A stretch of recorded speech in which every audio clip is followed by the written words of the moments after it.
चुभन होती है ये पढ़ते हुए कि India that is Bharat. Bharat India क्यों होना चाहिए? इंडिया शब्द वेस्ट ने दिया और बुरे भाव से दिया। कोलकाता को कलकत्ता अंग्रेजों ने किया तो बंगाल के लोगों ने कोलकाता कर दिया उसको। सर, पहले तो आपके वक्तव्य के लिए बहुत बहुत धन्यवाद।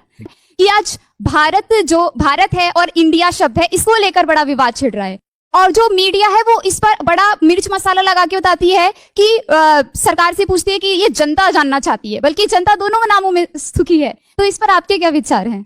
क्या हमें उस इंडिया शब्द को अपना लेना चाहिए या दोनों ही हमारे लिए बेहतर है? देखिए, मैं फिर कहूंगा कि मुद्दों को ना अलग करके समझना पड़ेगा। पहली बात, ये विवाद इस समय क्यों उठा, इसके पीछे राजनीतिक कारण है, आपको भी पता है, मुझे भी पता है। मेरी अपनी समझ ये है कि दो तरह से मुद्दे को देखने। पहली बात, ये उठा क्यों, और दूसरी बात, सही क्या है गलत क्या है।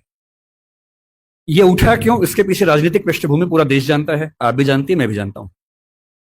पर कोई मुद्दा राजनीतिक वजह से उठा इसलिए मुद्दा ही गलत है, ऐसा नहीं होता है। राजनीति कई बार गलत काम करती है, कई बार सही काम कर देती है, और जनता के दबाव में अगर सही काम हो ही जाए, राजनीतिक वजह से ही हो, तो भी क्या बुरा है। अब आते हैं इस सवाल पर कि भारत और इंडिया में से क्या। में इस पर खूब बहस हुई थी। यह हमारे संविधान का अनुच्छेद 1 है और उसमें लिखा हुआ है, India that is Bharat shall be A union of states. बड़ी इंटरेस्टिंग बात है कि उस समय डिबेट थी कि भारत का नाम भारत रखें या इंडिया रखें। कुछ लोगों ने आर्यव्रत भी कहा, आर्यव्रत कहा, कुछ ने हिंदुस्तान कहा, सब नाम चले।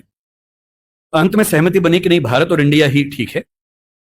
नेहरू जी ने खुल के तो नहीं, पर नेहरू जी के पर्सपेक्टिव से जो बात वहां पर ज्यादा आई वो ये थी कि हमारे संविधान के बनने की प्रक्रिया में जो बहुत सारे एक्ट थे जो अंग्रेजों ने बनाए थे, जैसे इंडिया इंडिपेंडेंस एक्ट 1947 का है, 1935 का एक्ट था, उन सब में इंडिया का इस्तेमाल था। उस समय के भारत की तरफ से जो समझौते अंतर्राष्ट्रीय थे उन सब में इंडिया नाम था। पश्चिम की दुनिया हमें इंडिया के नाम से जानती थी, अमेरिका हो, फ्रांस हो, कोई भी हो, सब इंडिया जानते थे। नेहरू जी का मिजाज जो था वो ये भी था कि चीजों को देखना है, पूरी दुनिया से संवाद करना है, क्योंकि उनकी रुचि अंतर्राष्ट्रीय मुद्दों में ज्यादा थी, बहुत ज्यादा थी। मेरे ख्याल से इन सब वजहों से तय हुआ कि हम अपना नाम इंडिया रखेंगे, पर इंडिया के बराबर महत्व भारत का भी रहेगा। तो लिखा गया India that is Bharat. India जो कि भारत है, राज्यों का एक संघ होगा। 4 दिन पहले की बात है, मैं हॉलैंड में एक टैक्सी में बैठा हुआ था। इंटरेस्टिंग बात सोच के देखिए, टैक्सी का ड्राइवर मोरक्को का रहने वाला था। उसको जैसे ही पता लगा मैं भारत से हूं, उसने मुझसे यही सवाल पूछा। उसने कहा कि यू आर फ्रॉम इंडिया? मैंने कहा yes. We are listening to a debate India और Bharat, what do you think? मैं बड़ा चकित कि ये मोरक्को का आदमी हॉलैंड में रहता है, इसके मन में ये सवाल आ रहा है।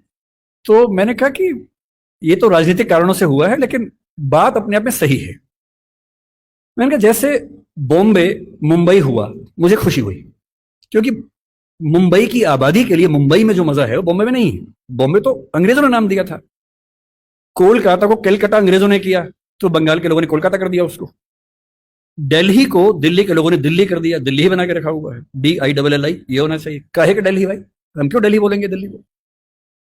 ये सारे तर्क अगर सही हैं, अगर बर्मा का नाम म्यांमार होना सही है क्योंकि उनकी जनता की आवाज तो म्यांमार में है, बर्मा में नहीं है। श्रीलंका और सीलोन की डिबेट में वो अपने आप को सीलोन ना मानना चाहिए, श्रीलंका मानना चाहें, क्योंकि उनकी भाषा श्रीलंका बोलती है। तो मेरे मन में सवाल बड़ा साफ आता है कि भारत इंडिया क्यों होना चाहिए। मैं फिर स्पष्ट कर दूं, मैं सरकार के पक्ष में नहीं बोल रहा हूं, मुझे उनसे रत्ती भर मतलब नहीं। मैं एक विचार की बात कर रहा हूं। और मैं जब संविधान पढ़ाया करता था, अनुच्छेद 1 पढ़ाते हुए मैं हमेशा बोलता था कि मुझे चुभन होती है ये पढ़ते हुए कि इंडिया दैट इज भारत। दोनों ही लिखने थे तो भारत दैट इज इंडिया कर देते। अगर दोनों ही लिखने थे, ठीक है, दोनों रखिए, क्या दिक्कत। इंटरेस्टिंग बात इसके बाद है, मोरक्को के उस ड्राइवर ने उसके बाद पता है क्या कहा? हिंदी में अगर बताऊं, बोले अच्छा अच्छा ये मामला है, अब समझ में आया। फिर बोले कि बड़ी इंटरेस्टिंग बात है, हमारा नाम मोरक्को पड़ गया फ्रेंच लोगों की वजह से। मोरक्को को मगरिब बोलते हैं। और जब मैं सऊदी अरबिया गया, सऊदी अरब के लोगों ने मुझसे पूछा कहां से आए हो, मैंने कहा मोरक्को। उन्होंने इस भाव से देखा कि मैं पागल हूं, बोले नहीं, मगरिब से आए हो। अगर मगरिब की आबादी खुद को मगरिब कह के खुश है तो उसे फ्रेंच लोगों की वजह से मोरक्को क्यों कहा जाए?